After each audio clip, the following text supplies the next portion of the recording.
Bonjour à tout le monde. Je vais vous parler un peu rapidement de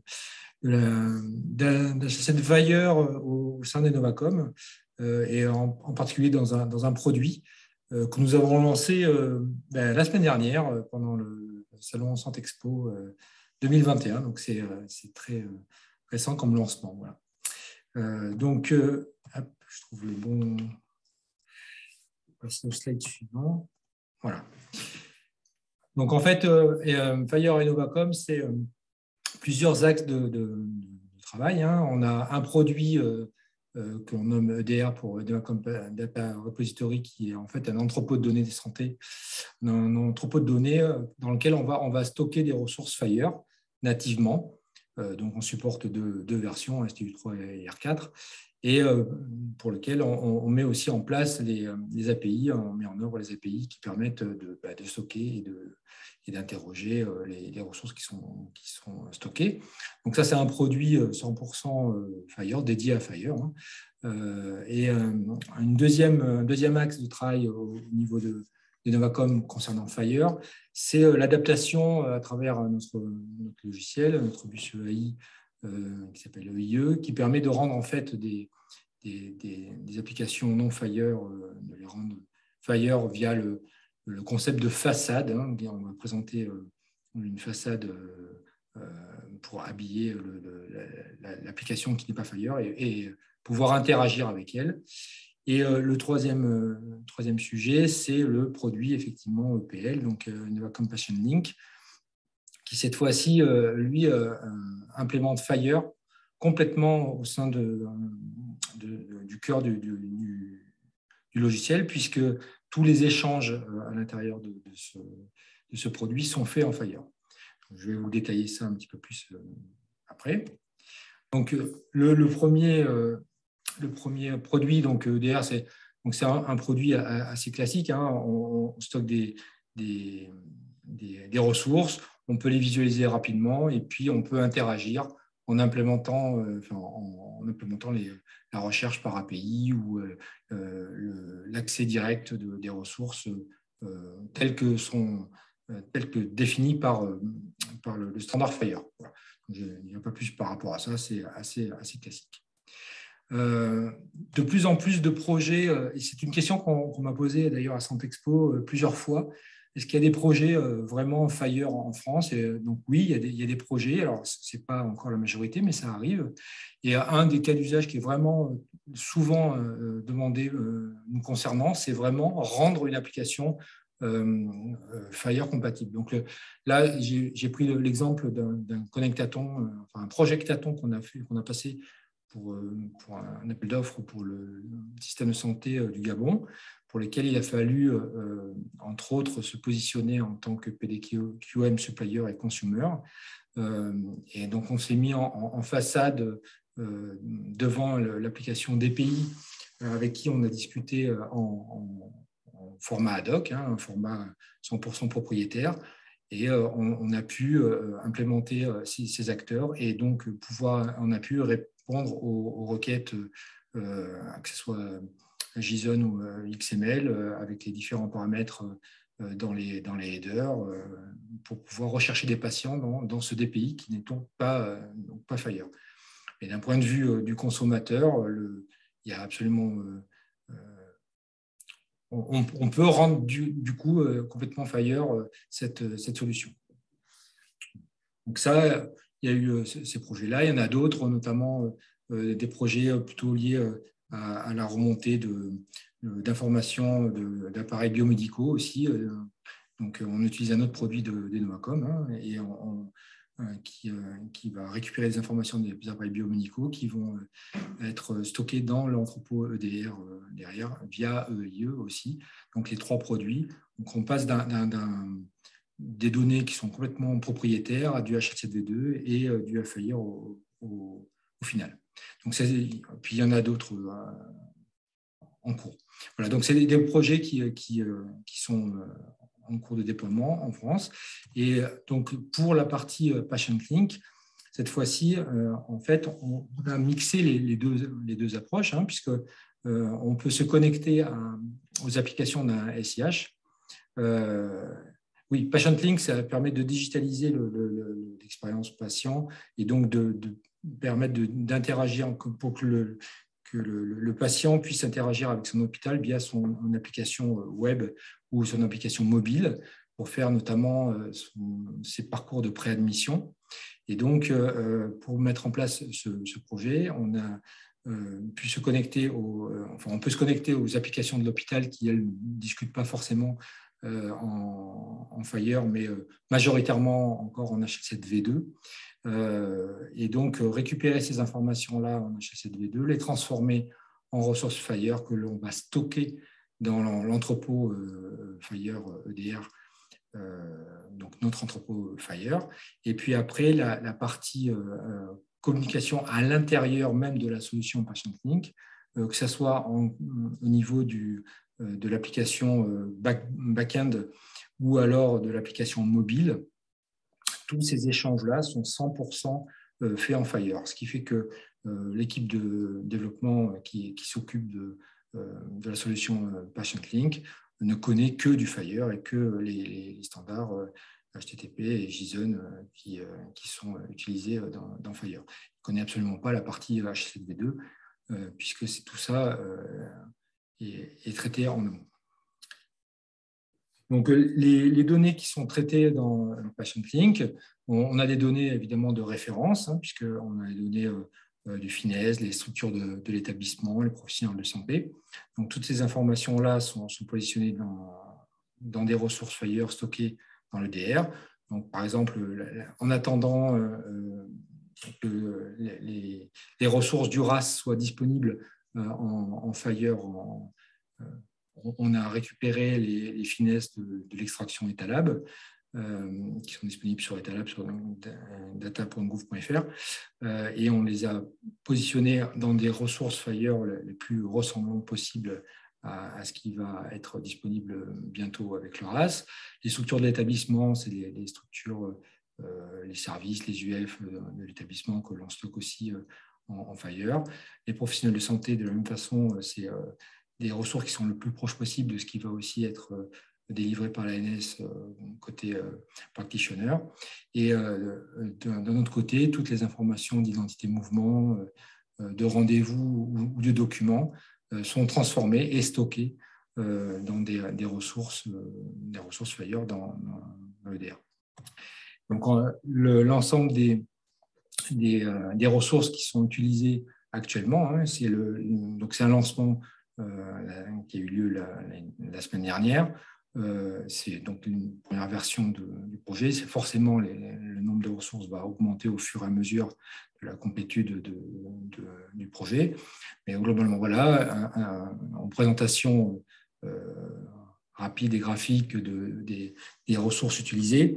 Donc, sachant que les ressources, par exemple, organisation, sont utilisées pour différents cas d'utilisation, que ce soit l'établissement ou l'UF, ou notamment aussi pour la location qui va modéliser et le parking et les points de contact dans les établissements.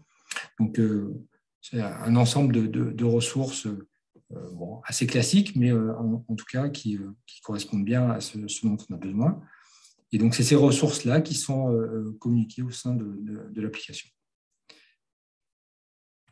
Alors, pourquoi on a choisi Fire? Alors, pour plusieurs raisons. La première raison, elle est assez simple, c'est que le modèle finalement qui est fourni par Fire couvrait complètement nos besoins.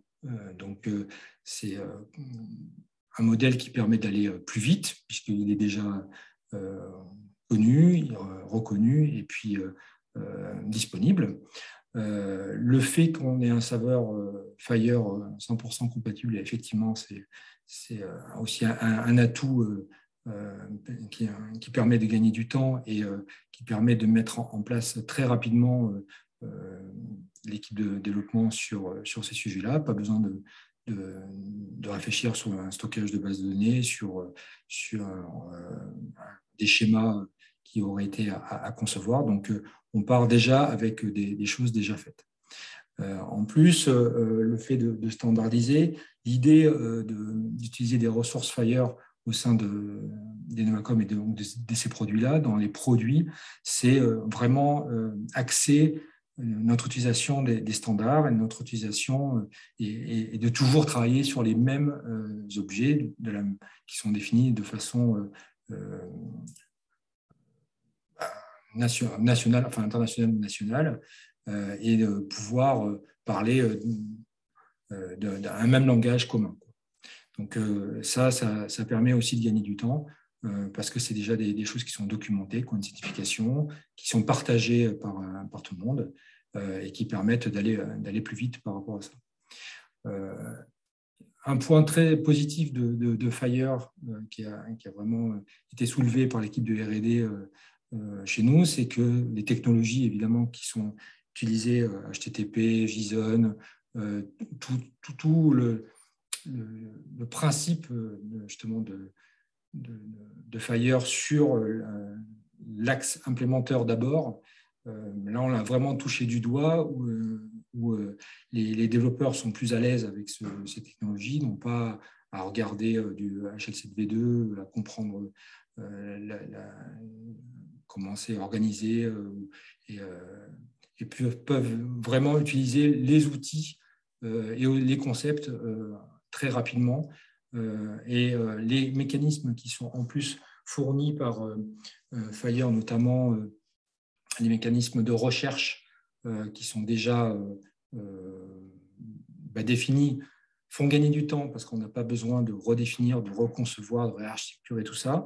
Il y a des choses qui ont été appréciées, notamment la recherche de proximité, donc le verbe qui permet de rechercher des établissements à proximité d'une localisation. Ça, c'est quelque chose qui est déjà disponible dans le standard et donc très agréable à utiliser d'un point de vue R&D, puisqu'il n'y a aucun effort à faire. Alors, l'effort, il est à faire du côté EDR, puisqu'il faut l'implémenter, mais c'est une implémentation standard. Donc, ça permet de gagner beaucoup de temps. Un mécanisme très intéressant aussi, c'est la souscription. Donc, le fait de pouvoir stocker des ressources, mais aussi de pouvoir être prévenu quand un changement d'état intervient, notamment pour les rendez-vous ou pour la complétude du dossier du patient. Les callbacks et les hooks HTTP qui sont définis par le standard Fire et implémentés par notre solution ont été vraiment très aidants côté R&D, puisque, encore une fois, ce sujet-là ne fait pas débat, il existe, il est défini et permet d'aller beaucoup plus vite par rapport à ça. Et puis enfin, le fait d'avoir un outil permettant de stocker des ressources Fire ouverts permet d'imaginer par la suite de pouvoir utiliser ces données avec d'autres outils qui permettront d'offrir de nouvelles fonctionnalités et de fournir une ouverture. Alors, je pense par exemple à pouvoir faire du mapping Fire Homop ou des choses comme ça derrière le fait de valoriser ces données qui servent dans les projets de digitalisation du parcours patient. Ça, c'est aussi un axe fort par rapport au choix de cette technologie. Ça permet d'utiliser d'autres projets qui pourraient être déjà en place et de gagner encore une fois du temps pour rejoindre un peu ce que tu disais, Julie, sur le fait de faire gagner du temps aux professionnels de santé, d'avoir des choses qui sont déjà expérimentées dans d'autres sujets, qu'on peut adapter facilement parce que le standard est présent, défini, et que la courbe d'apprentissage est quand même moins importante que les autres formats d'HL7 qui ont été mis en place dans les autres projets. Voilà, en gros et rapidement, ce que je pouvais dire sur l'utilisation de Fire dans ce projet-là. Alors, on m'a posé la question la semaine dernière à Santexpo, est-ce qu'il y avait des inconvénients? Parce que je dis que des avantages, et au final, je n'ai toujours pas trouvé de réels inconvénients à ce jour à l'utilisation de Fire au sein du du système PatientLink, et les développeurs n'ont pas non plus remonté d'inconvénients. Donc peut-être que ça viendra, mais toujours est-il que aujourd'hui, c'est vraiment très, très, très positif.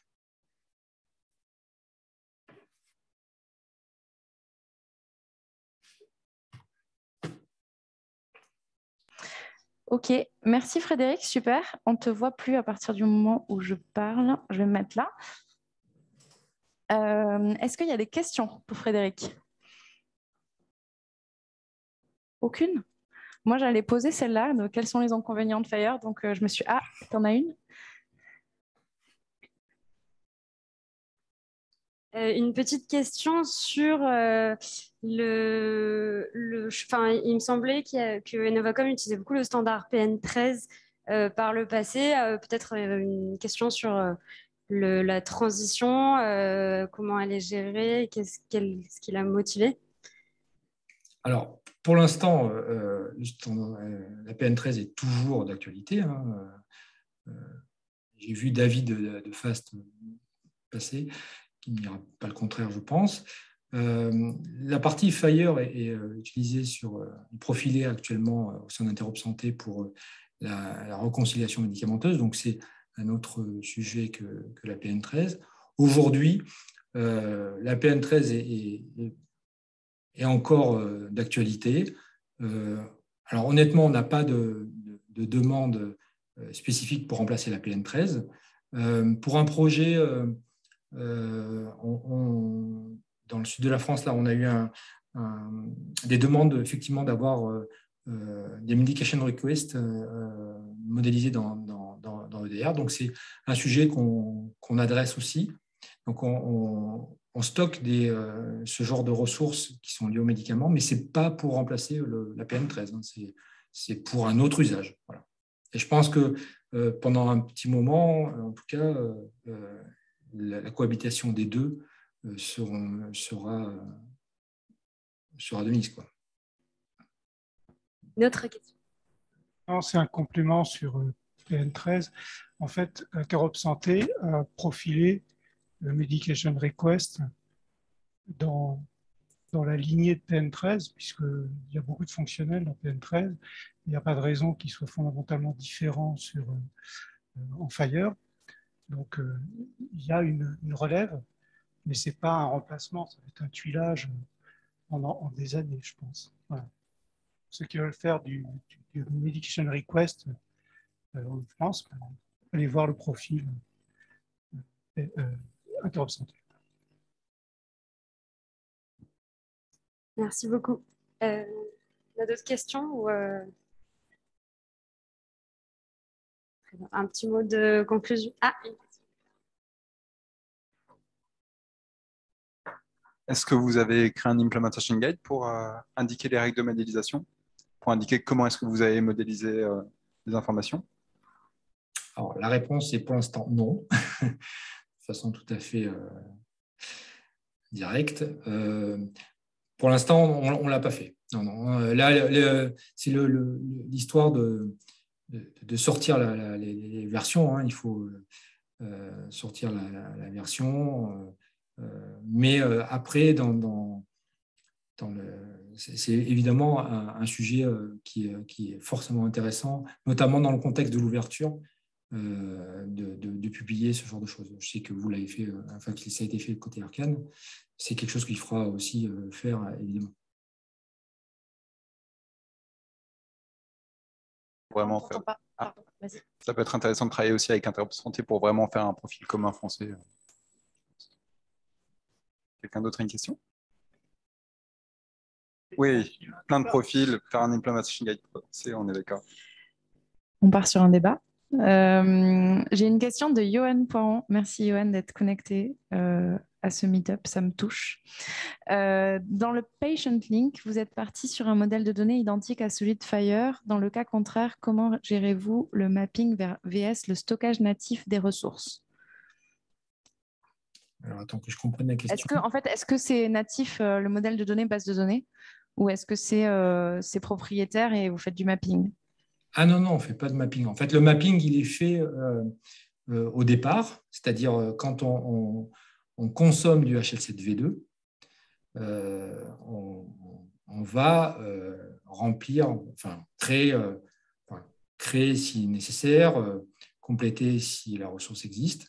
Mais après, le stockage dans l'entrepôt est 100% Fire et c'est vraiment la ressource en elle-même. Il n'y a pas du tout, le stockage n'est pas ni relationnel, ni différent de la ressource. La ressource est stockée en Fire 100%. Et elle est véhiculée au sein de PatientInc en 100% Fire.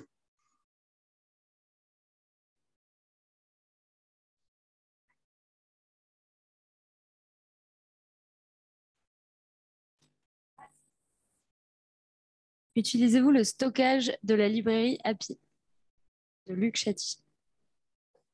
Alors,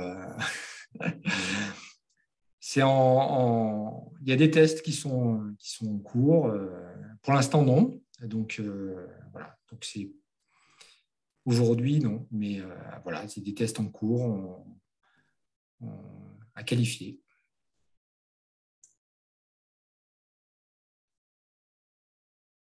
Très bien. Merci beaucoup pour cette présentation et ces réponses. Donc, je voulais encore une fois remercier très chaleureusement tous les participants, tous les intervenants, Julie, le LLL, et voilà, plus généralement tous ceux qui s'intéressent à Fire, qui sont curieux, qui sont là pour participer et pour qu'on réfléchisse tous ensemble pour aller plus loin et s'unir dans l'harmonisation des formats des données de santé.